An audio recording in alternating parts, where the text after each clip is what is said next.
Right, good day everybody. So, it's been around about, I don't know, 9 or 10 months since I started using Manjaro.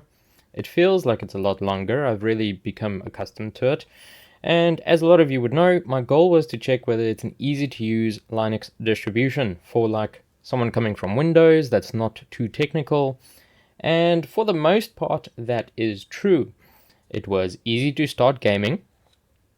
You didn't have to use the terminal very much. The software, add and remove software functionality is great. And in some of my previous videos, I was all about the AUR. I was like, having access to the AUR was such a cool feature. But after having used it for so long, I can say that you're probably best off not using the AUR, at least not in the beginning, while you're still getting adapted to Linux. The reason for that is dependencies. At the end of the day, dependencies. So I have learned that even though Manjaro is technically a rolling release, some packages on the official repositories are held back a little bit to help improve with stability and testing. So this causes some conflicts because the AUR tends to be then a little bit more up to date with certain things, and they require dependencies that then clashes with your official repository's dependencies. And I had some issues, especially with OBS. I tried using the OBS Studio browser from the software center, so that you can have those little browser pop-ups and stuff for when you're streaming on Twitch or whatever. As the normal OBS Studio from the official repositories did not have that. So that caused a whole bunch of issues. For some reason, I had to have VLC Luyate or whatever version as well. It had dependency issues. There was another program that I was using that had dependency issues.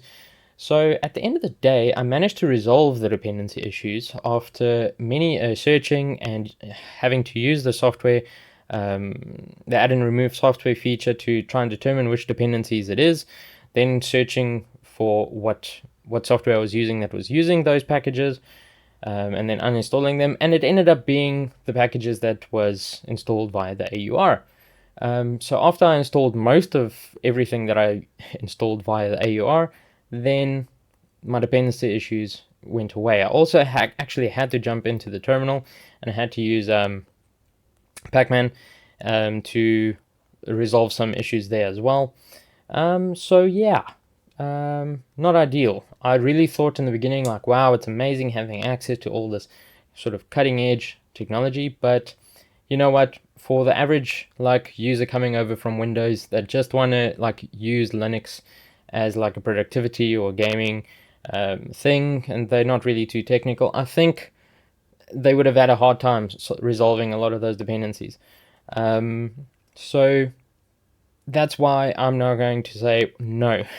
If you're not very technical and you don't feel like troubleshooting and all that stuff, don't use the AUR. However, Flatpaks is cool. I managed to resolve my OBS issue with Flatpaks. I got the Flatpak version of OBS, which actually included the browser functionality, out of the box without having to install an additional plugin or anything like that. Even though it was the same version as the one in the official repositories, it had the browser functionality. So I'm not sure what happened there, but hey, it works. It's fun. So Flatpaks are cool. For those of you who don't know what Flatpaks are, Flatpaks, it's usually a larger file size to download the package because it includes its own dependencies. Like anything that it depends on comes packaged with it, and it's sort of isolated to that installer.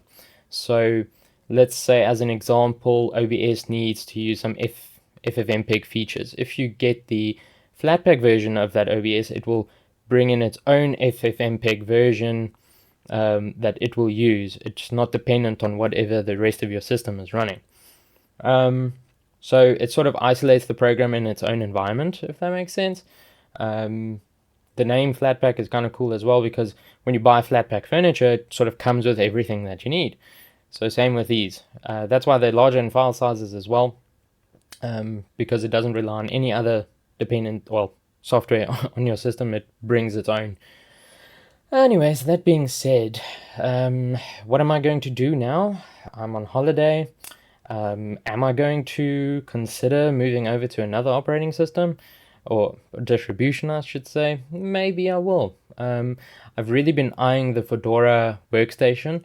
Um, that has some tweaks and stuff that improves some things I've heard. So yeah, I don't know. Maybe I'll move over to Fedora Workstation. Obviously, it ships with a completely different desktop environment, so it's gonna take a while to getting used to all of that. I might just stay on Manjaro. I don't know. Please, if you have any sort of ideas or opinions, leave them down in the comments below. I'd love to hear your opinion. But I don't know. I'm sort of in a gray area right at the moment. I'm not sure if I want to move over to something else or if I just want to keep my Manjaro install as it is currently. The other thing is also kernels. One major issue I had with Manjaro during these months of using it was after some updates, one of the kernels that was being used was actually depreciated and it caused chaos with my Nvidia drivers. So eventually I figured that out with, again, using a lot of commands and Googling a lot of things, which I think a non-technical user would not have been able to solve. So eventually I booted into the LTS kernel and haven't had an issue with the kernel ever since. However, now you're working on an older kernel, so you're not, cutting edge anymore. So I don't know. That being said, my sort of like final thoughts on whether Manjaro is suitable for someone who's not a very technical and who's moving over from Windows.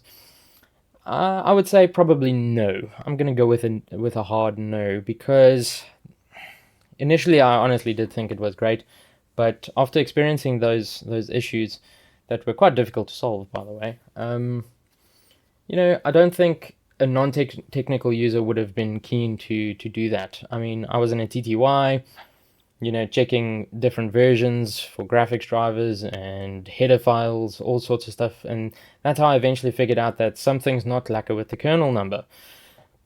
The moment I booted into the LTS kernel, problem solved. No issue there. So, and then I got a pop-up that says, "Oh, you have a depreciated kernel.